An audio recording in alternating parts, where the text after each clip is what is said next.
and gone through audiences like you and survived to come out on the other side. And now you are here for the thrilling denouement of thanks. Nope, that's not it. Yeah, future projections. Future. My baby, James.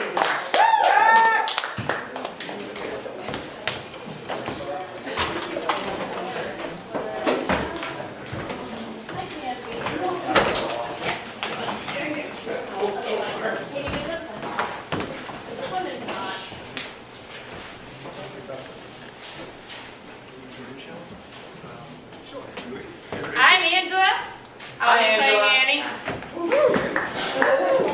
I'm Obum, I'll be playing Zeke. I'm Thomas, I'm the narrator. Alright, so recap of the series. Annie and Zeke are friends who work together at a newspaper. At the company Christmas party, they debate whether it's a bad idea to kiss because it might jeopardize their friendship. They end up making out. A few months later, Zeke begins dating a girl named Natalie, while Annie strikes out again and again at online dating. Zeke and Natalie get more serious, and Annie accuses Zeke of being trapped in a relationship because he doesn't know how to be alone. Zeke tells Annie he's trying to decide whether to take a new job at a tech company in Seattle, meaning he'd have to move away. So recap of episode 5. Annie shows up late to meet Zeke for burgers on one of their last days together before Zeke moves to Seattle. Zeke gets mad at her for being disengaged, and the two of them get into an epic blowout about their entire friendship and the kiss that changed everything. Zeke tells Annie he has had to make a choice about their relationship because Annie never would have, and Annie leaves Zeke standing alone in the parking lot. So, scene 6. Place, the interior of Annie's car. Time, about a minute after the end of episode 5. The scene begins with Annie flinging herself into the driver's seat of the car and slamming the door shut. She throws her purse on the floor, puts her head down on the steering wheel, and sobs for a few moments. Gradually, her shoulders stop shaking. She sits up tentatively, taking deep breaths to calm down. She steadies herself and fumbles for her keys. As Annie's about to start her car, Zeke opens the passenger side door and falls into the seat next to her, still looking angry. She glances over at him and turns her body away, looking at the window. It's the wrong car. Yours is bigger. So? I need more space.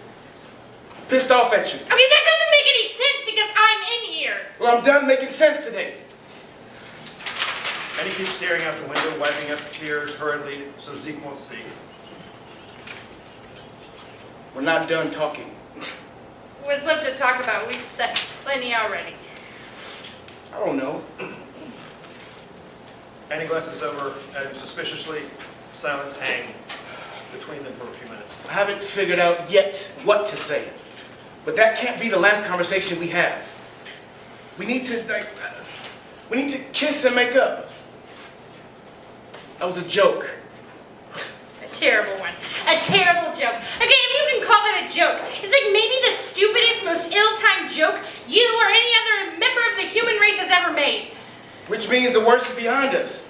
It's all uphill from here. Okay, how would you even bring that kiss up right now? At a time like this? I can't believe... You were just... Why should we make up? Like really? Put aside any feelings you might have about leaving town with this fight on your conscience, or the embarrassment of making a scene in public, or, needing to feel like the good guy that everyone likes or whatever. I have never yelled such nasty things at anybody in my entire life. Can we really still call ourselves friends? I don't know. This is uncharted territory for me. But we've been through a lot lately. I mean, we can say that we can. Fine. Say that we can. I guess we owe each other that much. Okay? So on one hand, that back there was the ugliest thing that happened to us since in a parking lot since you threw up the entire fishbowl in the Saturn room. Okay, that was my birthday, and we have a moratorium on discussing that event. But, on the other hand,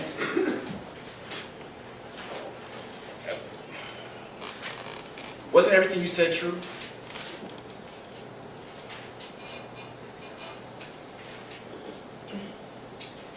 Yeah. It was. How is that on the other hand? Like, that makes it so much worse. I just played your worst flaws for the cheap seats back there. I mean, that hurt. Like shit. But that's not why you said it, right? Right? I didn't say it just to hurt you. I mean, I guess I knew it would, But nobody except your best friend knows you well enough to call you on your shit that hard. We see each other. sorry. Just looks interesting. Yeah, I thought you did it. So, You gotta read it out loud.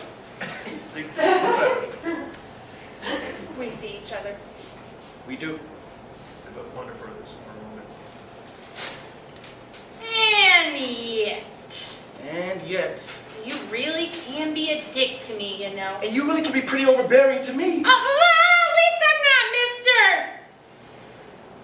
Flaky Pants Runaway Boy! Because you're too busy being the queen of avoiding intimacy. Okay. Enough. The fuck making lists? They don't really work. You can argue anything in any direction you want until they're pushing dirt over your desiccated body. Okay.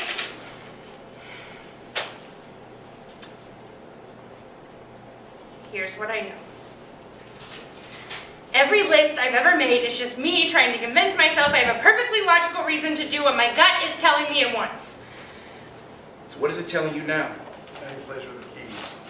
Thinking. Do you remember when we met? Of course. It's not the first thing. It's not often the first thing a coworker says to you is, "Don't trust the coffee here. I think they put cocaine in it to make us work longer." Yeah, well, we never disproved that. Okay, but to me what stands out is how it felt. Have you ever, heard a song for the first time and before the song is even over, you know it's going to be your new favorite song for a while? And you don't know how, you know exactly, but you just know? And, well, that's how meeting you felt. Our first conversation wasn't profound or anything, but somehow I knew it'd be important to me. Well, did you know it then too? Not quite yet. It was later. And he looks at him, waiting for more. He doesn't say any hands. Well, I think when I really understood it was when I realized that every time something good or funny or weird happened to me, I couldn't wait to tell you about it. And he fidgets self-consciously and looks at Zeke for a response. He still doesn't speak. Sorry, I get it. It's one of those clingy, overreaching things that would make Natalie mad. I just mean that when we talk, it's just very. What I said back there, it didn't come out right about the choice. You choosing that you didn't want anything else to happen after we kissed. Yeah, but I didn't think about it like that. At that Christmas party, I was so drunk in the first place because I was still messed up over my ex. Not that I didn't want to kiss you. I wasn't really thinking about what would come next. I was lonely, and after that, I was just confused. Confused about. What to do?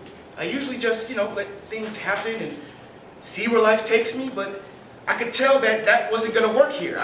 I was just going to keep doing desperate things because I was lonely, and so I just made a decision.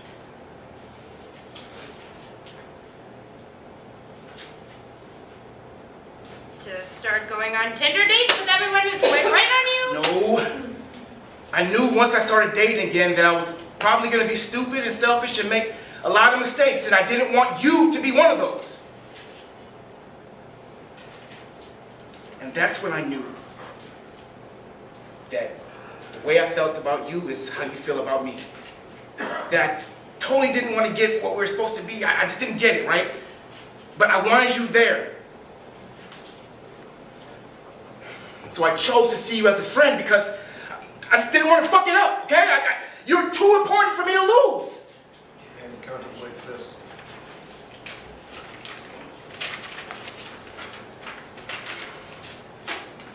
It's like the sweetest thing anyone ever said to me.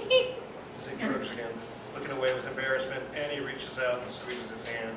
He squeezes back and they sit in silence for a moment.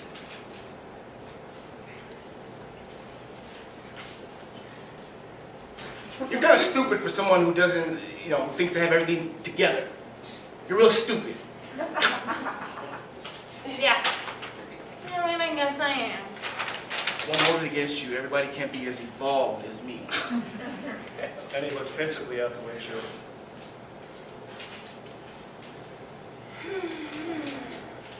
I was late on purpose. I knew it! I was mad at you. I wanted you to suffer. I mean, just a little. Yeah, the ugly truth comes out. You're buying tonight. Zeke opens his car door. Wait, you still want a burger after the scene we just got? Hey, I'm skipping town. Why do I care? Fair enough. Zeke hands Annie her purse. Just before getting out of the car, he pauses. What do you think is really going to happen after tonight and I'm not here? You and me? Yeah. Oh, you mean when you're living in a faraway city in a completely different time zone and are crazy busy within your job and moving in with your girlfriend and building a whole new life? Obviously, I'm going to call you all the time, and I'll be back here for the 4th of July and Christmas and Thanksgiving, and there's a lot of stuff to do in Seattle, and maybe you'll like it so much that you'll want to move there. I mean, not that you have to, of course, but it'll be cool. Zeke trails off. Annie shrugs and smiles.